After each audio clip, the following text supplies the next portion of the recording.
I don't really know. I mean, not in well, it's still Singapore context, but Yeah.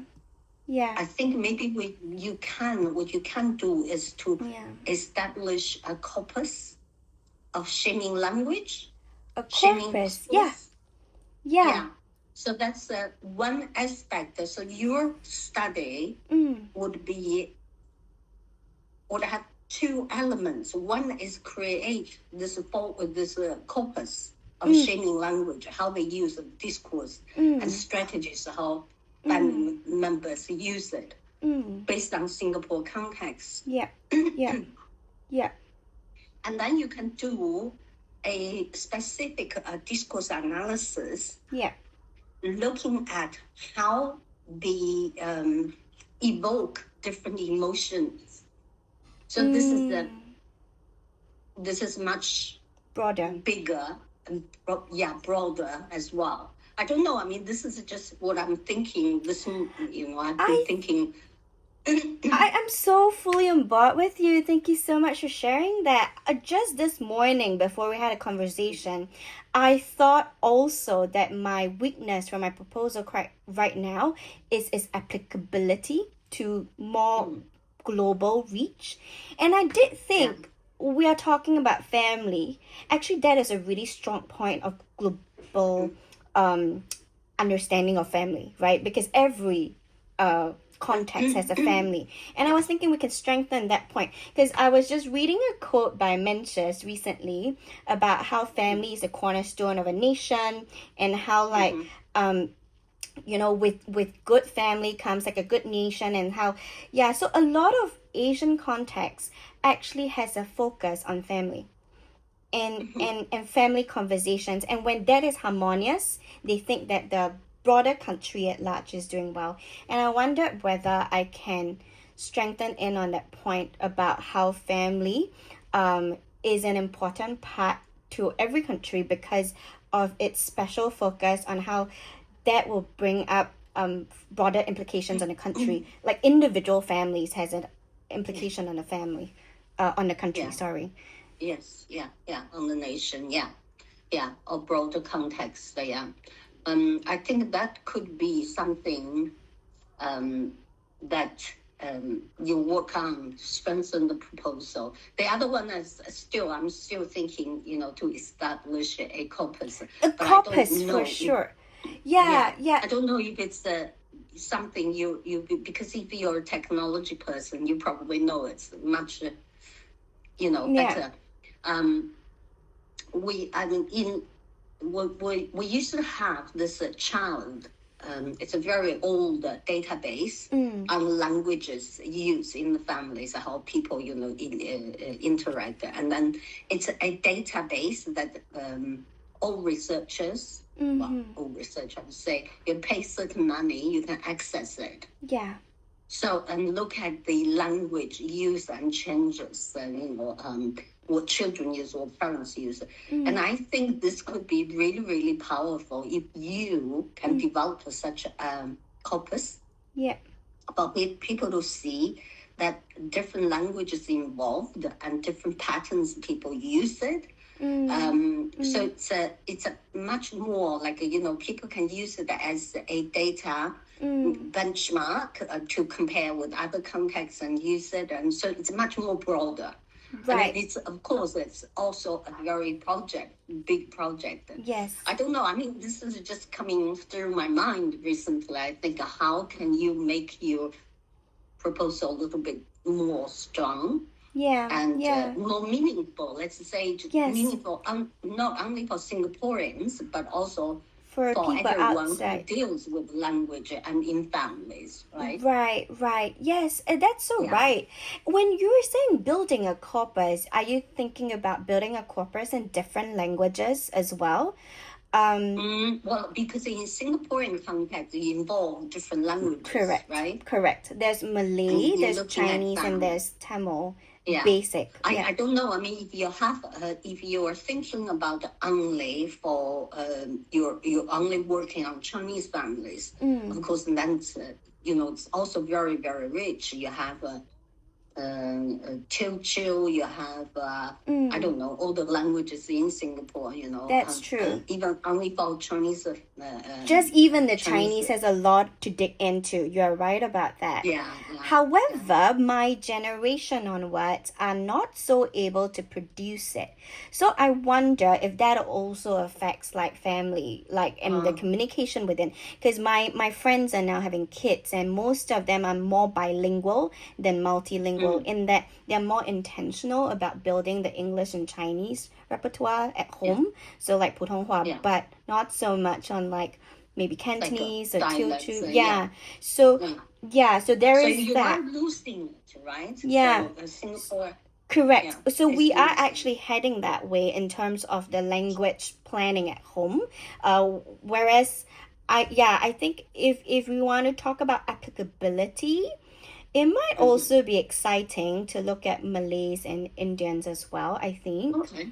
Yeah, I think only because I think very rare do you see a country that has that kind of mix, that kind of all these cultures being in the same place where you can look at all the data at once. Most of the time we're looking at a majority culture, but our majority has 3 groups.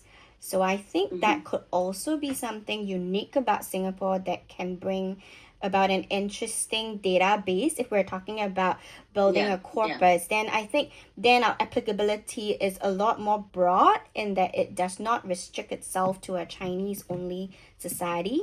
There is like Malay societies and there's like Indian societies, which actually then builds up more than half of the world if we're talking about building a corpus. The reach of it. I don't know. I was just thinking if the reach of it is important, then I think the way I strengthen this research is by allowing the reach to also be there from the Singaporean standpoint. Yeah. And shame is interesting because thinking, Sorry. I was just thinking about the 2 emotions like pride and shame.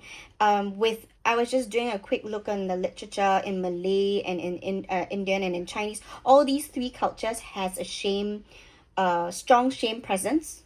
So actually, which is also all the more interesting to look at these 3 cultures, because Malay has malu, like words like malu, but different connotations behind it. And Indians, of course, I don't really know. I don't. Malay call it malu. Malu, MALU. Yeah, they always say it. Malu is it's embarrassment / shame, but they talk about it a lot in upbringing, like children bring up children. I hear that a lot. Like if a kid doesn't wear a shirt, they'll be like malu, like so like shame. So Malays do that as well, and Indians for sure, they are like a shame based, honor based culture. So therefore pride and shame are such central emotions in Asian culture, and that's why I want to anchor most of the emotion corpus on these 2 in Asian context. And I think the concept of family language policy maybe just tune down a little bit of that concept that focused on ideology and practices, because these 2 are very strong, and people don't really talk about ideologies in families, right? Ideology is always, happening in workplaces, organizations, but they don't really talk about ideologies in family. That's so true. So ideologies, of course, is also quite are closely related to socialization. Family socialization. People talk quite a lot, but people don't really connect it to ideology. So I think this is something you can also emphasize. I mean, you already bring it out in your first paragraph, so I think that's good. I think I think you're very right about this. I think it goes back to like subconscious behavior. Like we see all these shaming maybe practices, but we don't necessarily link all these things, the verbal communication of it, to an actual belief system behind that. So I thought that is a very powerful, I mean, in the very there's a recent psychology turn to a lot of all these social sciences, right, where a lot of people are looking into the psychology behind things. I think this is also a very and well-being is quite a big thing in today's mental health landscape. So yeah, I think that connection is a unique look to things. Yeah, I think that is also a good angle to look at it. So in that sense, you need to really redevelop the proposal. Correct. To have a well, it's not totally different from what you're doing now, but taking out that family language policy aspect. Part. Yeah. Because we don't really, I mean, it is policy, but we don't want to emphasize the policy aspect because it's always political in a way. But in this context, it's specifically related to ideology and socialization. I think socialization is the language practice part. Yeah. Right? Yes. So, I mean, it's 1,300 words or 1,500 words. It's a very, very short, precise. So if you have one word more, your application is not considered. So you have to be really precise. Yeah, I remember 2 years or 3 years ago, we had a very strong application. Unfortunately, well, the applicant has, I think the proposal is like 5 words more or something. And we didn't really consider it. I mean, it's such a shame, yeah. And this year we strengthen it. We are not allowed to put in more than 2 for individual supervisors. But my colleague has just emailed me asking how many she can put in. Well, in principle, you can put in 2, but normally we suggest people put in only 1. Yeah. So I have, currently I have quite a few wants to have it, but you know, I know that they don't have chances if they don't have a good uncle to look at the you know, the topics. So I mean, I'm thinking about supporting you, but I do want to see something much more broader. Of course. Yeah, have a broader implication. That's very important. A social issue. Okay. A social issue. I mean, it's psychological. I mean, you bring in both social and psychological issue in this application. So I think that's something. So linguistic, psychology, I mean, not very much, but in part, culture. So I think this is something that could be interesting to people who read it. You know, we have a committee at the end, not only in our university, part of this, you know, Southwest group. So I think, it should be something that we need to really focus on to look into. And if not, if it is still very strong proposal and not being forwarded or not being successful with the other one, with ESRC, so it's moved to 2 more, I think 2 more applications. The university one and then the vice chancellor one. But at the same time, you know, I do want you to see if you can get any funding from Singapore as well. Of course. I used to be the board members for Li Kuang Yao's bilingual something. I can't remember the association, what it was called. Li Kuang Yao's bilingualism foundation, I think it's called. They support small research projects. I don't know what they have done in recent years. There's quite a lot of money given because, you know, well, he has some money left and his children and other people all donated. And then they turn it into a like money machine. So they have they know how to invest, and so the investment has been successful, and then they gain quite some money, and then they give it out. Yeah. to people. So you could really Look into it. Yeah. Yeah, I don't know how much they will give because it won't really be a lot, but Yeah. you can get some. Yeah. And I don't know what about the Ministry of Education in Singapore. Yeah, let me look into that. I don't see any Ministry of Education funding if you don't want to be like bonded to them. So they have a bond to them for quite a few years, like maybe 6 to 10 years. I remember it's quite a hefty bond. So yeah, unless I am willing to be bonded like that, I don't think I can apply for that. But I do see some other scholarship, but there are small amounts as well, like Tan Kaki Postgraduate Fund. So that was like 5,000 Sing or something. So not a lot, but there's like small little funds everywhere, but not big enough to like look into the whole PhD program as of now, what I'm looking at. Yeah.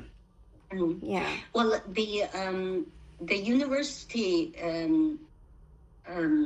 scholarship, I have one from last year, and this year I have two. I mean, I'm quite lucky. This year I have two students who got it. So I think they are. My daughter got one as well, but my daughter has nothing to do with what we're doing. I mean, she's not language person, or she got one also one of this we call it the SWDTP. They call it Midlands DTP something. So her work is on film. She does film studies. Yeah, that's cool. Yeah, so I see from my daughter Amanda, she gets about something like 1,900 or 1,800 per month. I think that's the amount of money you will get. But tax free, of course. Yeah. So it's not a lot, but enough for you to cover the living expenses, I think. Right. And, Yeah. And the Vice Chancellor's scholarship covers all the tuition fees, but you have to pay a little bit on your own to get the living cost. I think. Right. Yeah. So I have one student this year. She got that one. And I have 4 students this year, all new students. I have 2 scholarship, one Vice Chancellor, and one from Taiwan. She got the government scholarship. So they all supported and quite good. Yeah. Right. Yeah.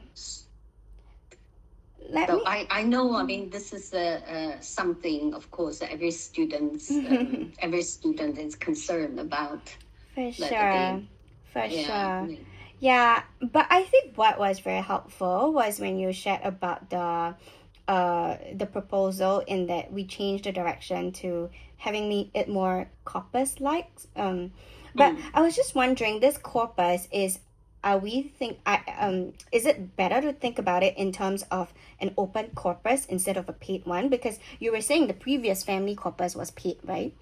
So to create an open corpus. The paid corpus is basically, I can't remember. It's an organization who created it.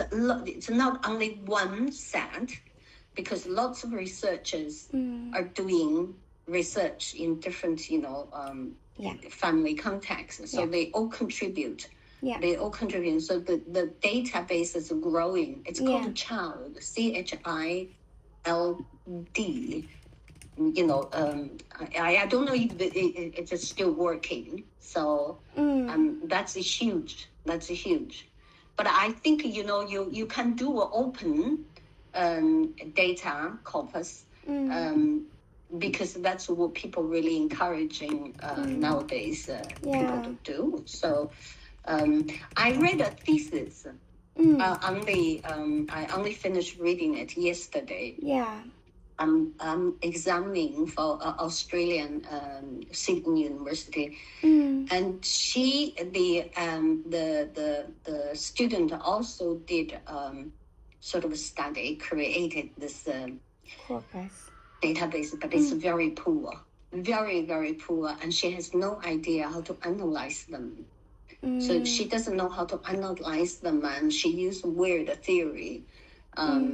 But it's an idea that, while reading it, and I start thinking about yours, so you can also create this kind of a corpus for other people to access and understand the linguistic variety and the concept of shaming and pride. Yeah. So I think it's very good how it really affects people's well-being, education well-being as well, right? I mean, the well-being is long-lasting, actually, long-lasting effect, actually, on every level almost.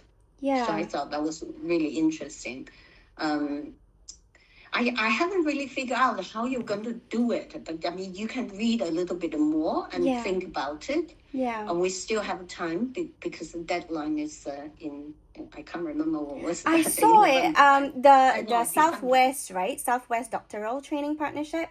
Yeah, that is in 9 January 2026. So that was the deadline. Yeah, 9 January, the last one you sent to me.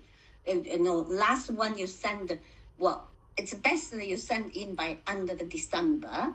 Oh, I will give you much earlier than that. Yeah, for sure. I don't like last minute, so I will definitely give it to you as soon. Because, Yeah.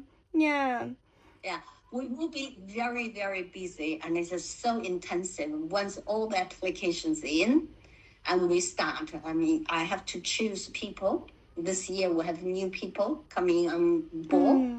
So then we will look at it, and we basically, have only 1 week to get everything done almost. Wow. Yeah, can I ask one thing? So you've seen students got the scholarship, right? So what is so distinguished about them versus the people that didn't get it? Like, what is the writing style, or is it the idea? To be honest, I think the topic is very important. Yes. And I to be honest, I think it's weird that my students all got it, because the 3 of them looking at family situation.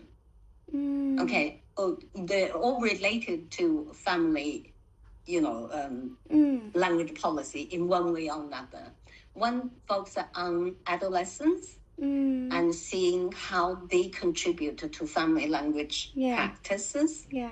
And one look at the Taiwanese girl or lady. She's she's not young. She's in her 40s already, and she's been teaching for many years. So she look at Southeast Asian woman married Taiwanese older man and form a family and have children. She look at this group. Oh, wow. Which is very interesting. Yeah. Of course, it's interesting from a migration perspective, because this is a so, distinctive kind of a social context where these people or this group of people have been valued very low in Taiwan society. I mean, it's similar in other contexts when you have migrants. And these children encounter enormous challenges in school. So she's looking at this group, how they negotiate family languages. So she's in this context. The other one look at, she was initially looking at the transitions in schools, from home to schools, and how language shift. But then she changed. Right now she changed. When you're allowed to change your topic after you get it, but initial selection is very important to look at your topic, right? Yeah. And then I talked about Hans' work look at the adolescents, and then we have this one, and then I have one from China. She they're all Chinese. Okay, from different. Somehow I got all the Chinese students. No, but they asked me, so I'm happy. For sure. So she looked at teaching context in Mongolia. Oh, So it's wow. That's an also interesting a context.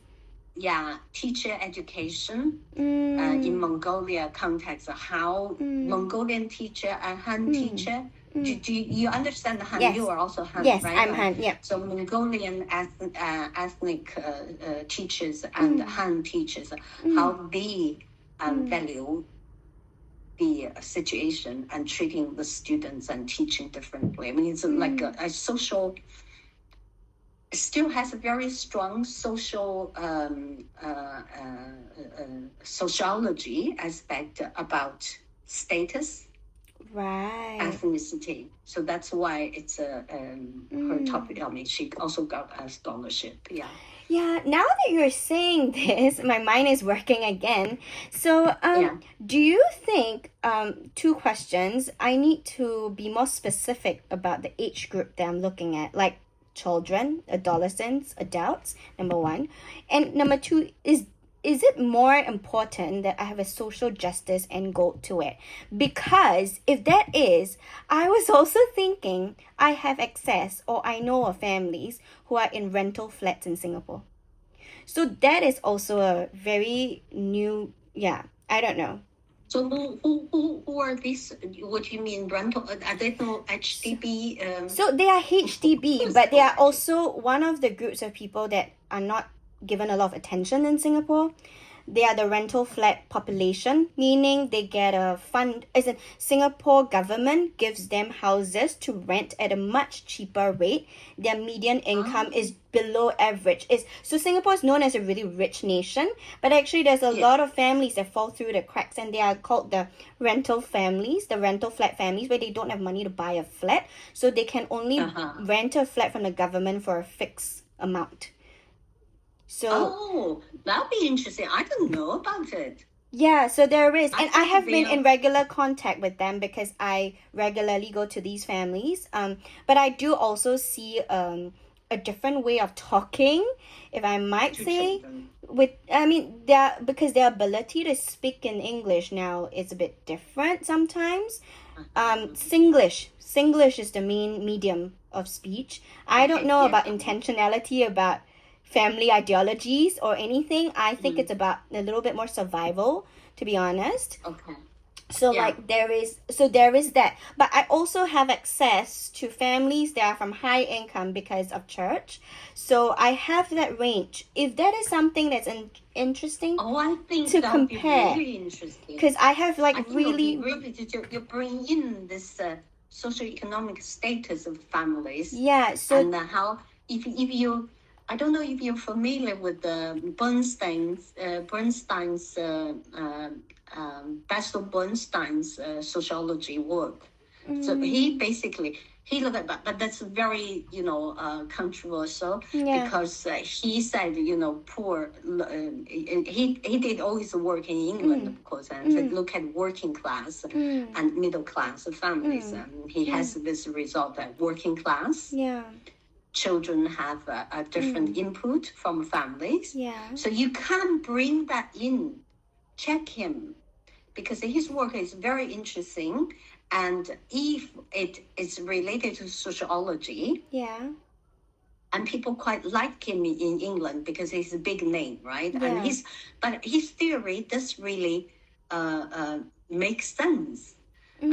So I think you can use that sociology angle to look at the different classes in Singapore on their family, language, discourse strategy in emotions. Right. Yeah. I think that's also interesting because I know and I can make connections with the rental flats, and I already know of friends who are in church, and I can do a children below maybe 10 years old. 12. Or 12, below 12. So family conversations between below 12 even to infants, and see these two groups.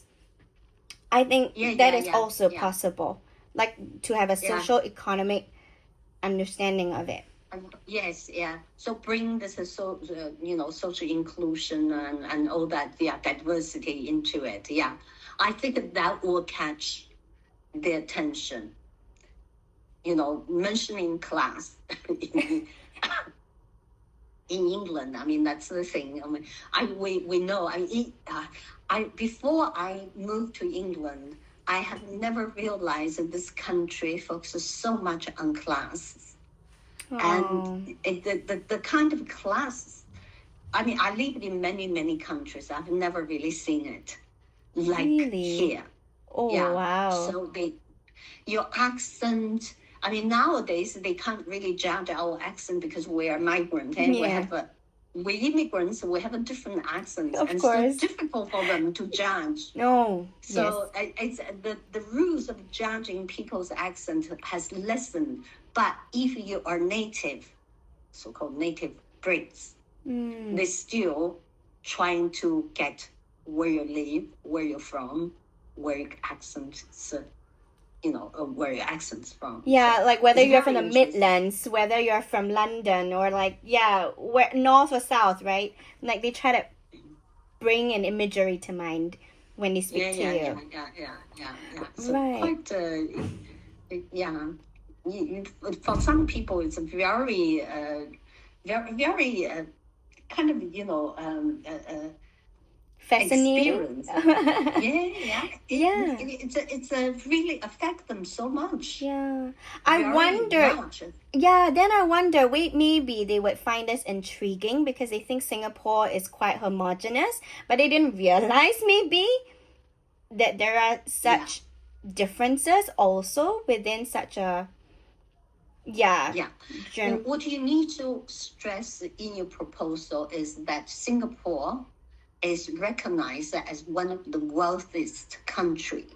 Okay, but within this wealthy country, there are actually groups living below the median income. Yeah. So you have to emphasize that, and this group of people, what kind of condition they live. So your study focuses on the differences between the two studies, how people actually use English, and because English becomes the language, or English and Singlish, how it's used in different contexts and between those families. I think that'll be interesting. Yeah, I think so. Make that a strong point that you're looking at a different group, different classes. So there is different class groups. There's also different ethnic groups. Is that something that's also good to point out? Yeah. So I think that would be really good. Yeah. So there's like a corpus of different class, different ethnic group, within the same range of age of children from 0 to 12, maybe. Yeah. Yeah. Sorry, can I just get the name of the British writer on?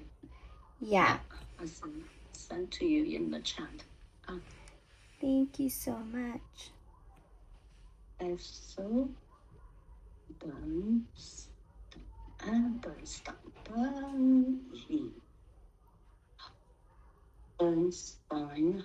Bernstein. Here. That's so Bernstein. Okay, I will send you this link. You can Google it. Okay.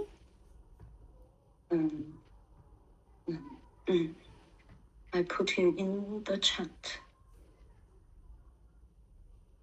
Slow computer, so slow.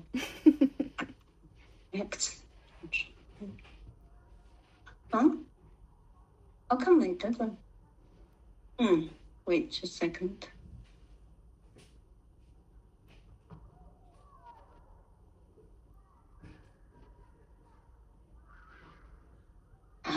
What is wrong? Okay, now you have it. Should be.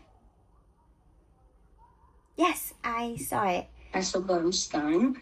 And he has this theory called restricted and elaborated code.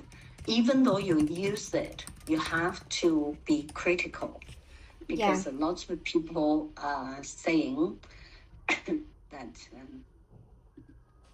his way of looking at classes are too narrow, simplistic. Yeah. So bring your critical perspective when you're choosing him. and to look at the ways that people use language, negotiate language, and especially shaming and pride. Yeah, I think that's important. Yeah, I will look into this author and this researcher. Yeah. So in terms of number of participants, because it's a corpus, would the original number still be sufficient? Because a corpus is not so much about the number of families, but the amount of data, right? Is it about number, like is it about quality of time with the families more than the number of families? Is that a lot better? Yeah, well, what you could also do is include many families, but set up a specific, time of recording, because you're looking at recordings. Yeah. And a specific time, specific activities or events. Okay. For example, mealtime or homeroom session, homework session.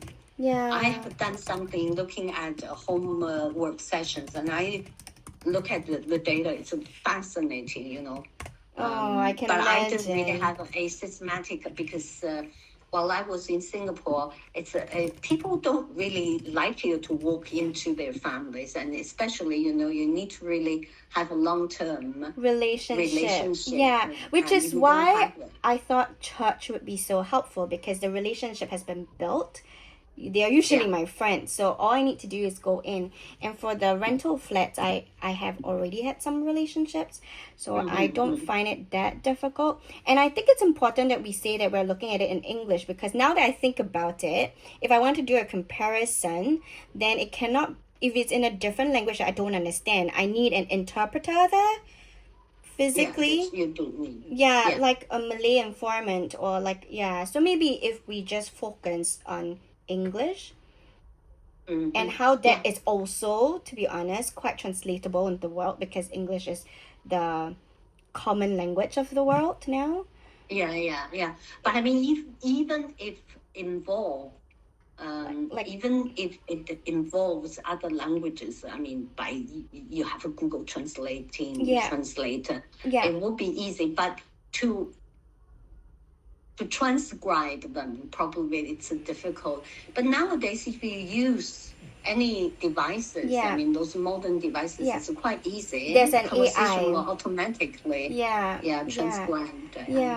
Except I think it's... except that the accuracy, I realize, is not so good. Then you need to check.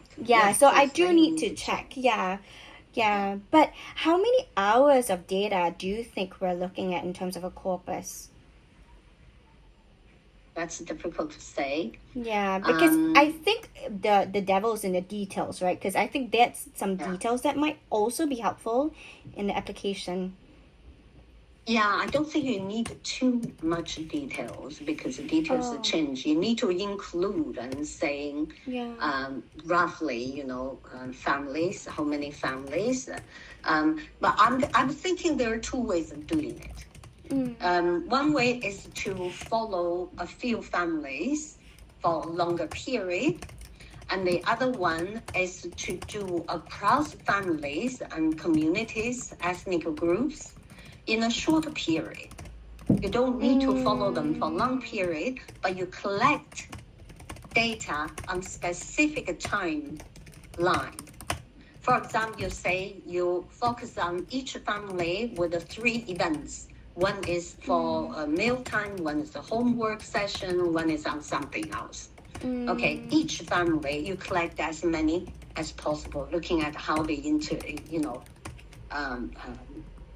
use language. Yeah.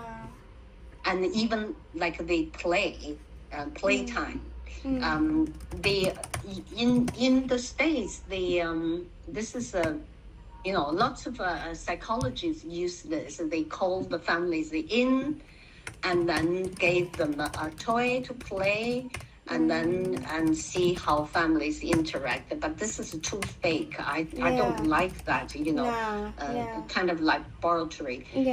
But if a family, if you let's say you collect quite a lot, like 60 families, Okay, and like 20 families for each ethnic group, and each family gave you 3 events.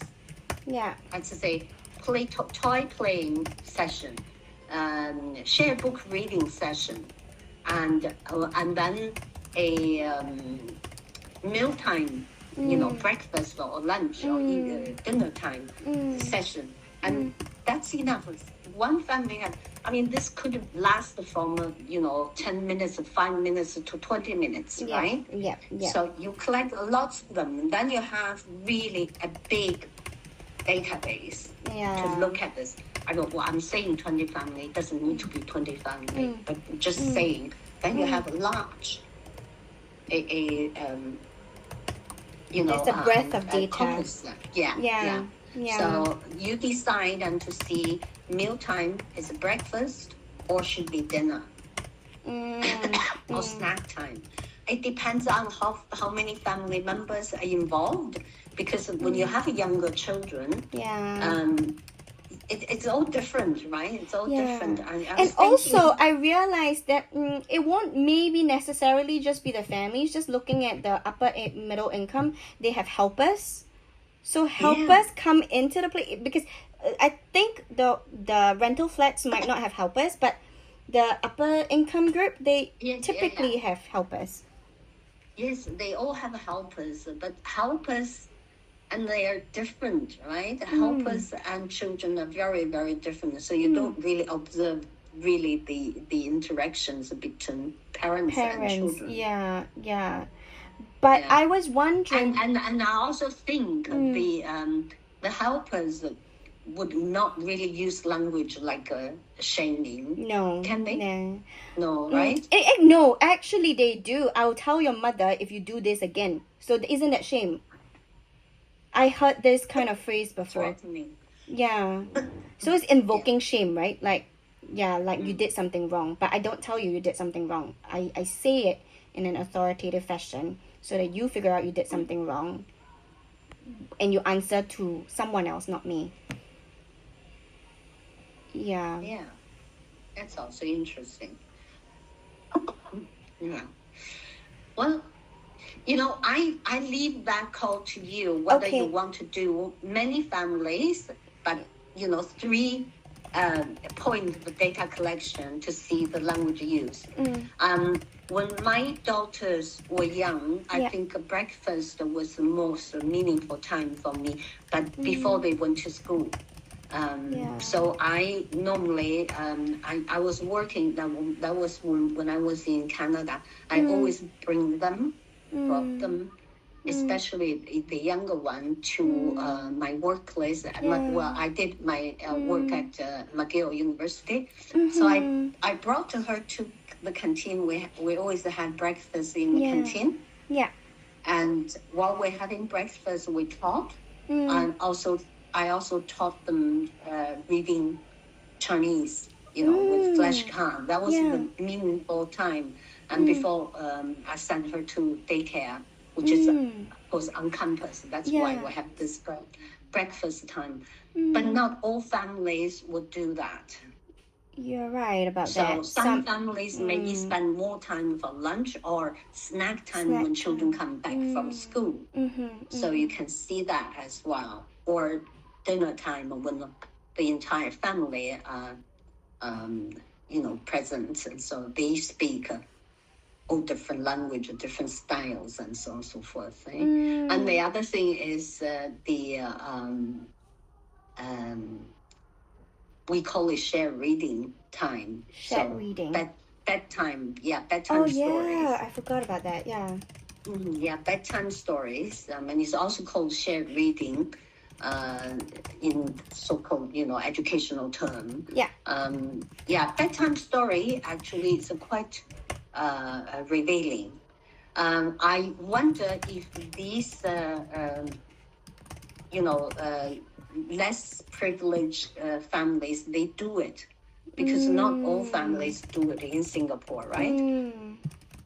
Yeah, I don't know. Actually, I have noticed that they are left to their own devices for a bit. Yeah. Because I think parents are very tired. Yeah. Yeah, I Yeah. have a feeling of that too. It's not every family would do that. Yeah. No. So then it might not be a easy comparison point, I think. Well, you don't need to do a comparison, but you will, you will take in the kind of conversation can happen anytime. I mean, if you observe, just observe one of those lower income families and see when do they interact the most. And so you meal times maybe. Yeah, I've seen it at meal times as well. Yeah. So mealtime could be, very important. And you can choose whether you want to do many families or focus on few families. And then go for deeper example, into 2 or 3 families in each ethnic group, that would be, more than enough for you to handle. Yeah. Okay, So you're saying that most successful applicants happen to also have a family focus, even though they are a little bit different in their nature. Yes, dear. Yeah. Well, they come to me because I do families. Yes. Yeah, so actually, that's actually the reason why I came as well. I like that it's relatable, that I don't have to explain too much about the Chinese or the Asian context. So I thought you were such a good fit in that. I was just looking at the Southwest doctoral training, and I realized there's a data steer, like quantitative is somehow something they really like. Yeah. So you can mention, you need to mention that what needs you need to like when you've done your MA in Hong Kong, right? Yeah. So normally we asking people to put in that is to address whether they will need special training, and if they need a special training, ESRC normally found 3 years. But if you need any data training, research training, then they will give you 4 years. So plus MA research. Right. So can I ask, do I need to change my study to quantitative? I don't have to. No. So I can allow it to be qualitative. Because I want it to be more qualitative focused, and that's okay. That does not affect the funding. In education. Yeah, you are in education. You are not in advanced quantitative research. Strand. We have a different strand. You are on the education pathway. Right. So because I'm on the education, and then with the corpus data, it's quite quantitative already. Right. Because you are looking at, but you don't do, those advanced statistics. Quantitative. Yeah, but because your way of looking at the data is to look at the patterns, and the patterns is quite simple. You don't need to go into make advanced. that close. Even you do need to make a close, correlation, relations, the correlations between family types and language use. I mean, that's an easy one. Chi-square will solve the issue. I don't have to learn new models. No. I mean, it won't harm you to learn about it. I mean, I tried so many times. I did, I did psychology when I was in my MA, and I was very good using all those models. But after my PhD, even though I did a few quantitative studies, so all my colleagues who were doing it, I didn't use any of those models, equation, structure equation and stuff. Oh, SEM structure, equation modeling. Yeah. Yeah, I don't know how to do them, to be honest. And then that's why we work together with people in from the different fields. So if you do want to have a quantitative aspect in your study, and we have a colleague that I can ask them. For example, Yanina, the one who wrote Emotions with me, she's a quant person. I can ask her. And we have also colleagues who designed the pizza the PISA, evaluation program, PISA, that international. Yeah. PISA, PISA. I mean, we do have colleagues with very, very advanced knowledge. Yeah, I think I'm okay. I think qualitative works for me at this point. I think I'm more than happy. Maybe in the future, I would love to. Do you think we need to get a psychologist on board in this, yeah?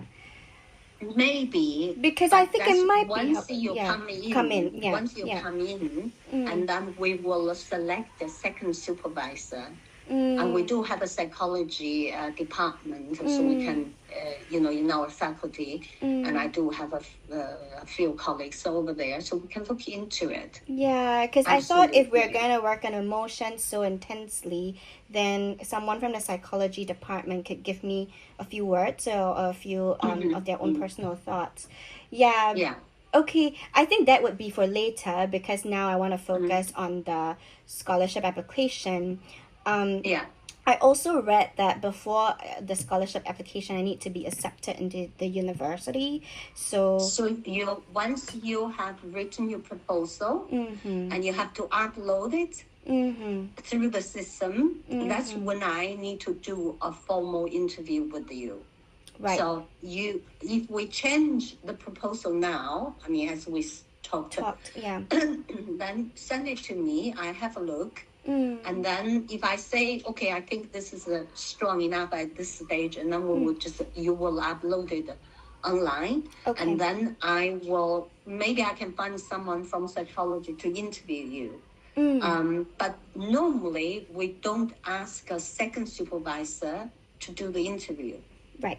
Because we have to be transparent and see people from different fields. Yeah, for sure. So me, and I will ask someone else to interview. We have an interview scheme. We have to fill it out. And after we've done the interview, and then your proposal will come to me through the official channel. Yeah. And you will have to fill in Form A, which... the Annex A, right? The studentship application form. Yeah. And I have to do the B.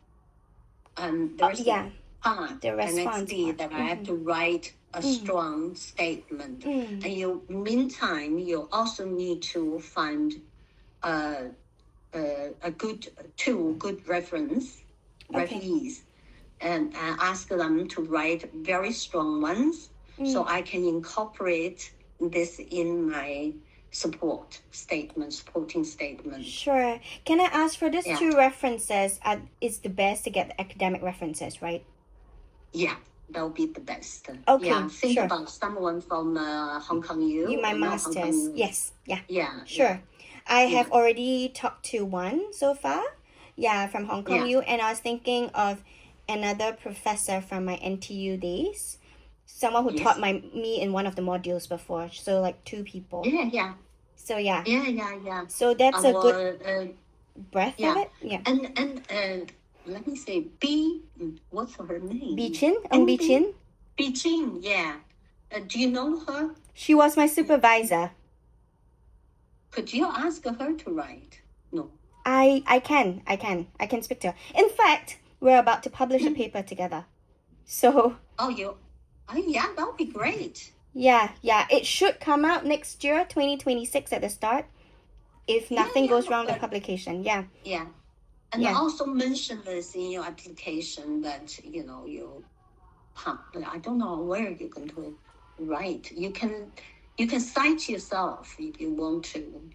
I mean, even though this is in press.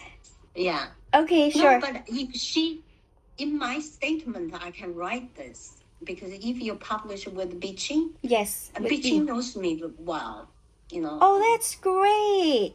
Is it okay? Yeah. I'm just entertaining an idea.